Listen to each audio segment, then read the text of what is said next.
Magandang araw mga kakotsero. Ito na naman po ang inyong lingkod na si Jigs na magbibigay sa inyo ng giya ngayong araw ng Biyernes. Ngayon po ay Marso 21 at meron po tayong magagandang karera. Uulitin ko po, itong aking giya ay purely review and analysis ko lamang at walang halong information. Simulan na po natin. Race number 1, kung saan po magsisimula ang winner take all. 3-year-old and above maiden race. Distance is 1,400 meters. At dito po, full gate po tayo, no? 14 po ang tatakbo rito. Ito sa laban na ito, may mga bagong kabayo. Yung I Choose Kindness, no? May prueba po yan si I Choose Kindness, no? Noong January 31 po, no? Nag-1.16.2 po yan sa 1,200 meters. Nanalo po yan sa kanyang Novato race, no? Unang Novato race, no? Ito namang si Mount Citadel noong February 26, nagpreba po ng 1.19 sa 1,200 meters. Medyo hindi maganda ang preba. At ito naman si Levitating, ito po na outstanding ng karera, wala pong tinakbo, no? Hindi masyadong maganda tinakbo nito nakaraan.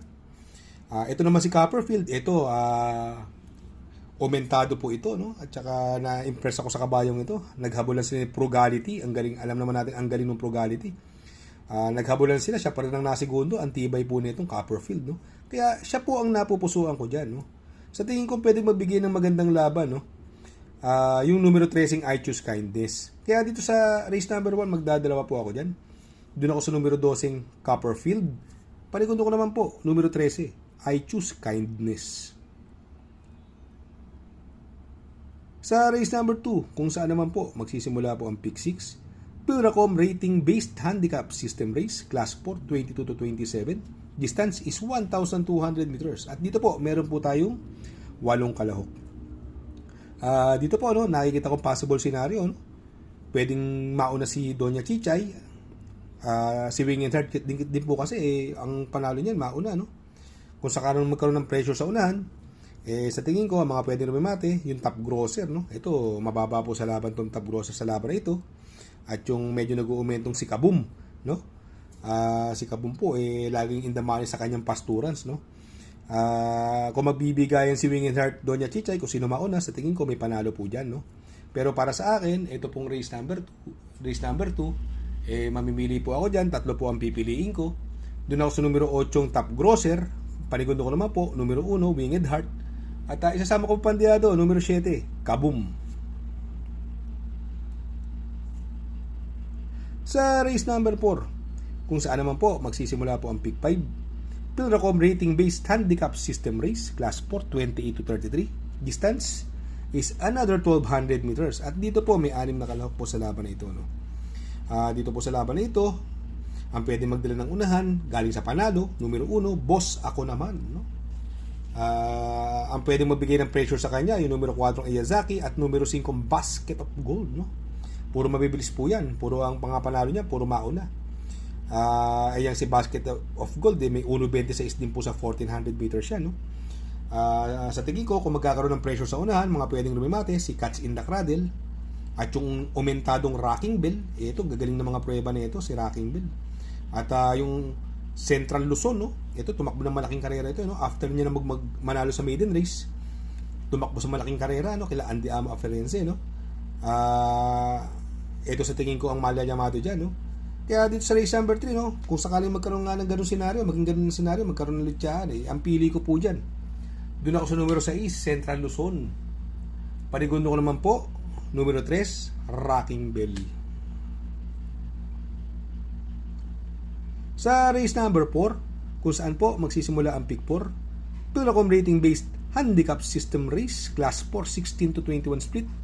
Distance po is another 1,200 meters. At dito po, meron po tayong 8 kalahok. Dito sa laban na ito, ito, no? Yung Jerry Boy, ito yung super long shot na nalo nakaraan, no? May preba po ng 1.14 yan, no? Si Jerry Boy. Ito namang si Spaghetti pababa, nag-uumento rin po yan. Galing din po sa panalo yan. Alindog, magaling sa gabi po yan, si Alindog, no? Noong nakaraan, sinunod lang yan, pinarimate yan, di Boca yan, pinarimate. Pero itong Lucky Laya, bagong baba ng group rating basis, sasakyan po ni Mark Alvarez, sa tingin ko, ito magdadala po ng unahan, no? Ito namang si off shoulder, ito ang ganda ng tinakbo na karaan nito. Impressed na impressed ako sa kabayong ito. Mukhang meron to, yung numero 5 off shoulder. At gamay na gamay po ni Ed Jordan Guerra yan. Yang si off shoulder, kaya yan po ang napupusuan ko sa karerang yan, no. Itong Hot Rod Heart Saman, galing din sa photo finish siya panalo. Although itong si Moment of Truth, bagong baba ng group rating basis na papatnubayan ng Oli Cortez, itong karerang ito, anybody's race yan. Pero napupusuan ko po talaga dyan yung numero 5 na si off shoulder, no. Sa tingin ko, ang pwedeng magbigay ng magandang laban po dyan kay off shoulder, yung numero 7, Moment of Truth.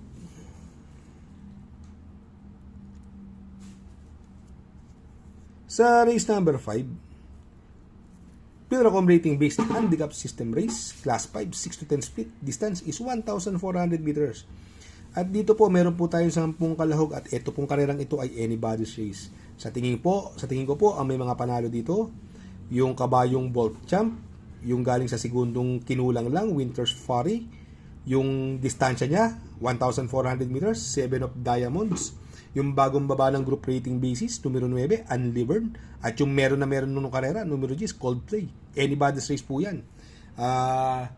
Para sa akin, medyo mahirap tong karerang ito, pero ang napipili ko po dyan, dalawa lang po, no? Yun lang po ang nakikita ko sa tingin ko na kung magiging senaryo, yung mga sinabi ko kanina, possible na makachamba po yan, yung numero 7, 7 of Diamonds, no? Ang panigundo ko naman po dyan, yung numero 10, Coldplay. Sa race number 6 sa penultimate race, Pilracom rating based handicap system race, class 5, 5 non-placers. Distance po ay 1,400 meters. At dito po, may siyam na kalahok. At itong karerang ito, another anybody's race po ito, no? Kung sino maganda gising, baka yun ang manalo, no? Napakahirap nitong kabayo ng karerang ito, no? Kahit ako nahihilo sa lineup na to, no? Pero ang kursunada ko po rito, yung pwedeng mauna, numero 3, Lady of Peace. Although may mga mabibilis dyan, andyan si Prince Arman, Sky Plus, pwedeng isunod, pwedeng iuna, pero sa tingin ko mukhang isusunod lang ito. Panday Pira, sa tingin ko yan po mga mauna dyan, no? Ang mga pwedeng rumimati po dyan, yan si Apollo, no? Si Apollo, sasakay ni A.R. Ramos, Flying Eagle na binigay na po kay J.R. Sargent de Ocampo. Yan po ang mga pwedeng rumimati sa karerang yan. Pero para sa akin, no, kung pipili po kayo ng 3-4, mukhang malulusutan pa. Pero itong karerang ito, ang pili ko po rito, doon po ako sa numero 4 Sky Plus, panigundo ko po numero 9 Apollo, at isasama ko pong pandiado numero 3 Lady of Peace.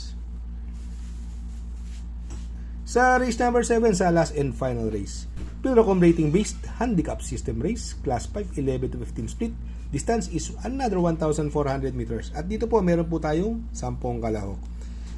Dito, no, flywheel binigay na kay Apoy, no? Pwedeng iuna niya itong sa laban na to dahil ang panalo po niyan mauna, no? Pero may mga pwedeng mag-pressure sa kanya. Andyan si Giselle's Princess at si Don Pedro, no? Si Swakto Power Duo, pwedeng iuna, pwedeng isunod. Si Lucky Julian, pwedeng iuna, pwede rin ding isunod. Ito naman, talagang natural dramatic, Snow White. At itong tip nating nakaraan, no?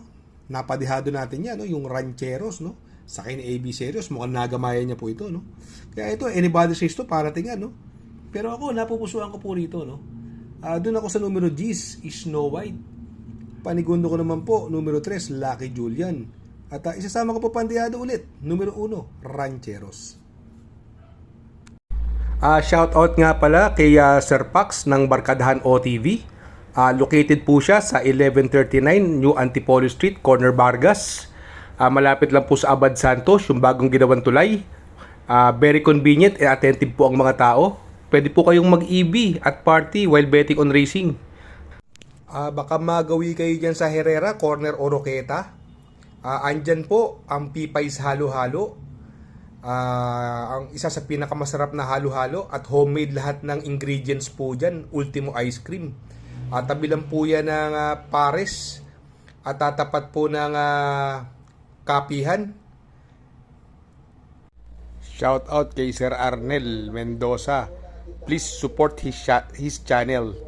Shout out po Sir Arnel Mendoza.